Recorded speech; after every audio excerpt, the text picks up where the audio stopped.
जायजीसाठी मी खेळायला अशी मण्यांची पाटी आणली होती, जेणेकरून त्यांना एक दोन असं ज्याच्यावरती शिकता येणार आणि कलर्ससुद्धा थोडेफार लक्षात येणार म्हणून आणली होती. तर अशा 2 आणल्या होत्या. तर ह्या दुसऱ्या पाटीचं बघा हे असं झालेलं आहे. थोडा वेळ लक्ष न दिल्यामुळेचे परिणाम आहेत हे. आणि काय चालू या मण्यांचं बघूयात. सगळे मणी काढून ठेवले, हे सगळे त्याच्यातल्या या काळ्यासुद्धा काढून ठेवले आहेत. ए काय केलं ते तसं? तसं कोणी खेळायला सांगितलं? बाबाने? तुझे बाबा काही काही सांगत राहतात का ग तुम्हाला? माझ्या डोक्याला ताण. ते खेळायला घ्यायचं, कळलं का? त्याचं काढायचं नाही. तसंच तर एक एक एक एक काढणं चालूच होतं त्यांचं, पण आता तर सगळेच काढून टाकले. हो ना?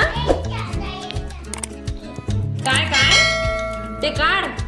तिला सांगते की नाही काढ म्हणून. मार देते मी आता, मार देते, मार मार मार.